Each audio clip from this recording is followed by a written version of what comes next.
Hello viewers, আসসালামু আলাইকুম। Welcome back to my channel Rashed tales.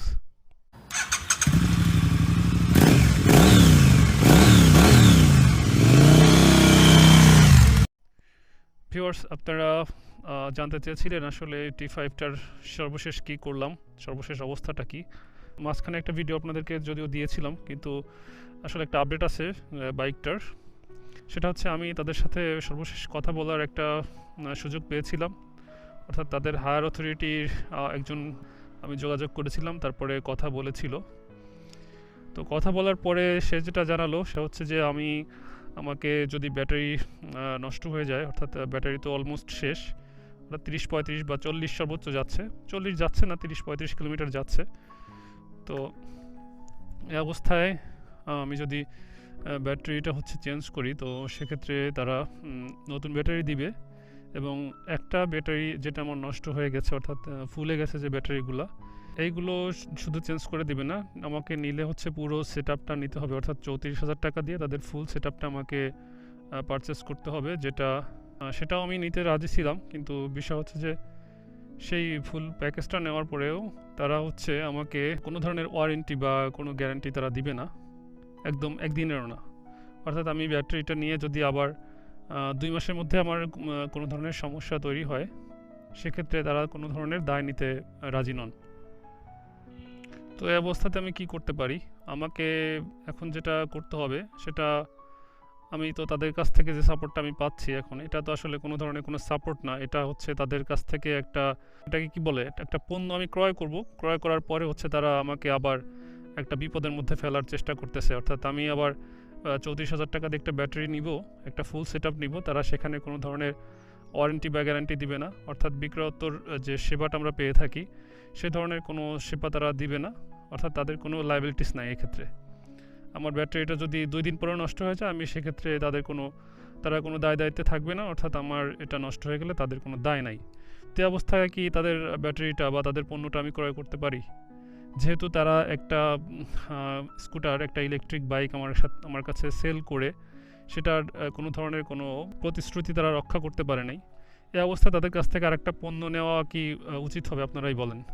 তো ওদের একবারে যে শোরুমের যে থাকে আর কি, উনি যেটা বলল ওটা শোনার পরে আমি মনে করছি হয়তো শোরুম থেকে এরকম বলছে, এরকমটা নাও হতে পারে। যেহেতু এতগুলো টাকা দিয়ে একটা ব্যাটারি সেট আপ নিব, সেক্ষেত্রে কোনো ধরনের কোম্পানির লায়াবিলিটিস থাকবে না।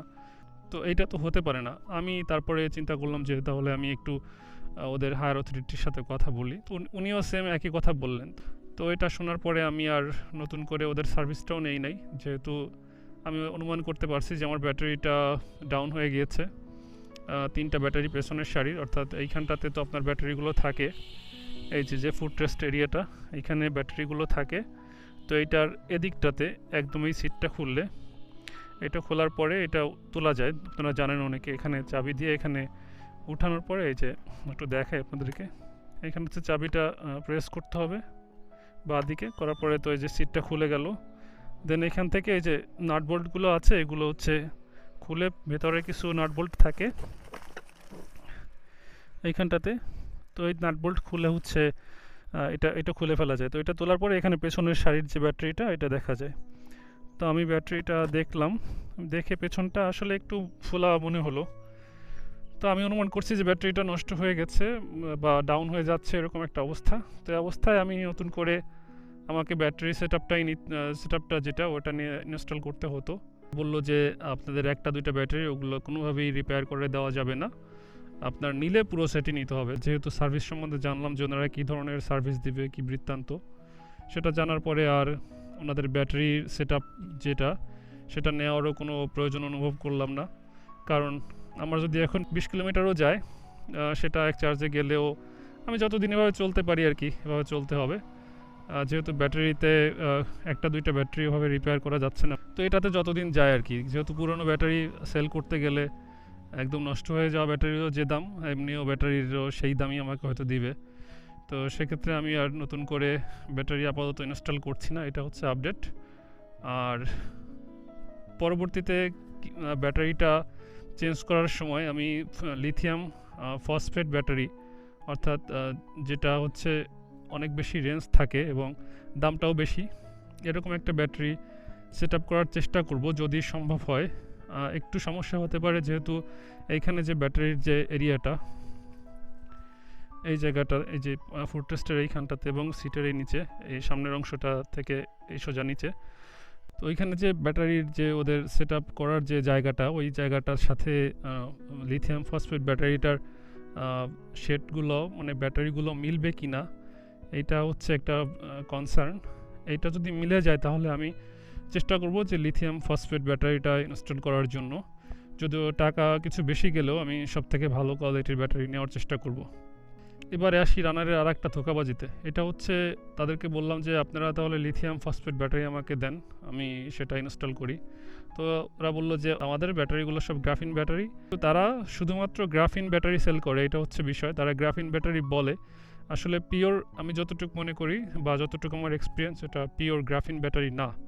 এবং গ্রাফিন ব্যাটারির যদি হতো পিওর তাহলে এরকম হুট করে নষ্ট হয়ে যেত না এবং আমি আরও কিছুদিন রাইড করতে পারতাম। যা মেনটেনেন্স করছি তাতে আমার মনে করি যে আমি আরও 20,000 কিলোমিটার চলতে পারতাম যদি গ্রাফিন ব্যাটারি হতো। এইটা হয়তো লিথিয়াম আয়ন ব্যাটারি বা লিড অ্যাসিড ব্যাটারি, এই দুইটা ব্যাটারির যে কোনো নিম্নমানের একটা ব্যাটারি ইউজ করে এটাকে হচ্ছে বিভিন্নভাবে মোড়কীকরণ করে তারা বানাইছে এটাকে গ্রাফিন ব্যাটারি, যেটা হচ্ছে কাস্টমারের সাথে একটা ধোঁকাবাজি তারা করতেছে। তো অনেকে কমেন্ট করছিলেন আপনারা যে অবস্থায় কি ই বাইকটার বাংলাদেশে কোনো কোম্পানি ভালো করতেছে না। যতটুকু আমার এক্সপিরিয়েন্স, অবশ্যই ভালো বাইক আছে, একদম একবারে এই সেক্টরটাকে খারাপ বলা যাবে না, কারণ ইভি এখন একটু একটু করে ভালো হচ্ছে, এটা মানতে হবে। তবে কোম্পানির লোকজন আপনাকে একটা বলল, এটা আপনি যাচাই বাছাই ছাড়া তাদের কথার উপর যদি ডিপেন্ড করে কিনেন তাহলে আসলে ধরা খাবেন, এটা মাস্ট। আর যদি একটু বুদ্ধি করে বা একটু রিসার্চ করে নেওয়ার চেষ্টা করেন তাহলে আসল ফ্যাক্টটা কি, ব্যাটারিটা কী ধরনের বা কীরকম অবস্থায় বা সার্ভিস কেমন পাবেন, এই ধরনের রিয়েল লাইফ এক্সপিরিয়েন্স কারোর কাছ থেকে নিতে পারেন বা সঠিক তথ্যটা উদ্ঘাটন করে তারপরে গাড়ি কিনতে পারেন, সেক্ষেত্রে আপনি অবশ্যই হতাশ হবেন না, কারণ আপনি জেনে শুনে বুঝে নিচ্ছেন। আমাকে যেটা বলা হয়েছিল সেটার কিছুই আমি পাই নাই, এটা হচ্ছে আমার সবথেকে বড় অভিযোগ। এটা হচ্ছে 700 থেকে 1000 টাইম হচ্ছে চার্জ করা যাবে এটা বলছিল, এবং আমি সেক্ষেত্রে 300 বারও চার্জ করতে পারিনি এই ব্যাটারিটাকে। এর আগেই ব্যাটারি প্রায় ডাউনই বলা যায়, এখন 25-30 কিলোমিটার যাচ্ছে প্রত্যেক চার্জে। তো এটা হচ্ছে বিষয় যে আপনি জেনে বুঝে নিলে অবশ্যই হতাশ হবেন না এবং আপনার জন্য পারফেক্ট ই বাইকটা আপনি নিতে পারবেন। আর অন্যান্য কোম্পানি যেমন রিভোটা মোটামুটি ভালো বাইক আনতেছে, এটা যতটুকু শুনতে পেরেছি ইউজার রিভিউ থেকে, এবং আমার মনে হয় যে রিভো ব্যাটারিতেও বেশ ভালো নজর দিচ্ছে। ইয়াদিয়া রিভোর থেকে অবভিয়াসলি একটা ভালো কোম্পানি, অনেক জায়ান্ট একটা কোম্পানি, আপনারা জানেন সারা ওয়ার্ল্ড ওয়াইড হচ্ছে চায়না থেকে ইয়াদিয়া কোম্পানির বাইকগুলো সেল হয়, বিভিন্ন দেশে যায়। আমাদের সাবকন্টিনেন্ট ছাড়াও পৃথিবীর বিভিন্ন যে দেশে হচ্ছে ইয়াদিয়ার ই বাইকগুলো তারা মার্কেটিং করে, তারা পাঠায়।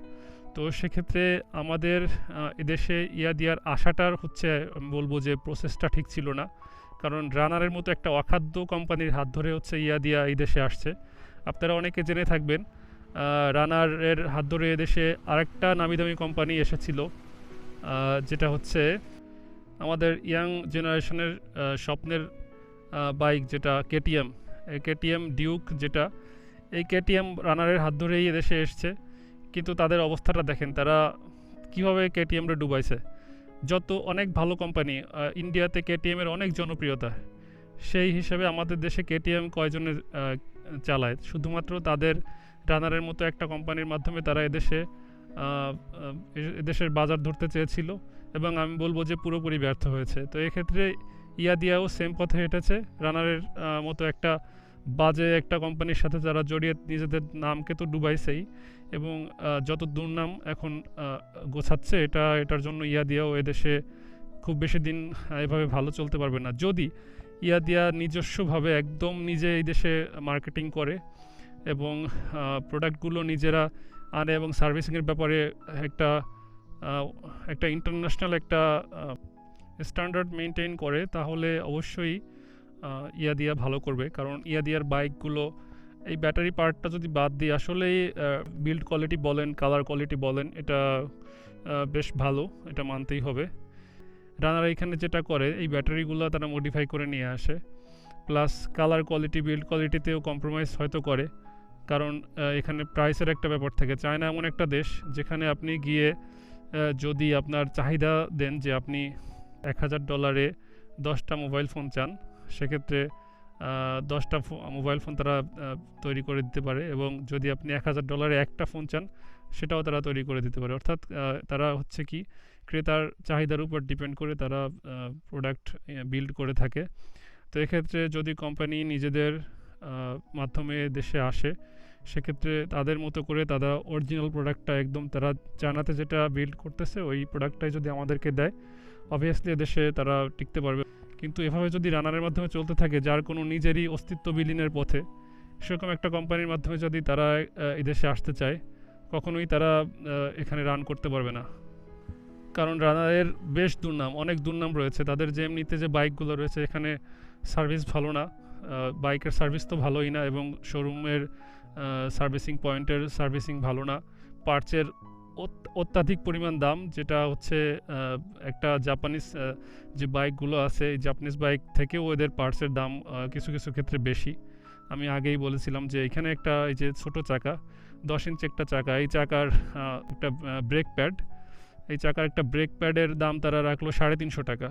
অর্থাৎ চিন্তা করা যায় যে 10 ইঞ্চি একটা চাকার একটা ব্রেক প্যাডের দাম তারা $350 রেখে ফেলছে। তো এরকমভাবে প্রত্যেকটা জিনিসের অনেক দাম। একটা তার হচ্ছে 5-6 ইঞ্চি একটা তারের একটা কেবল, এই কেবলটার দাম তারা রাখতেছে $250 300 করে। তো এরকম বাজে এক্সপিরিয়েন্স রানারের সাথে প্রত্যেকটা গ্রাহকেরই আছে।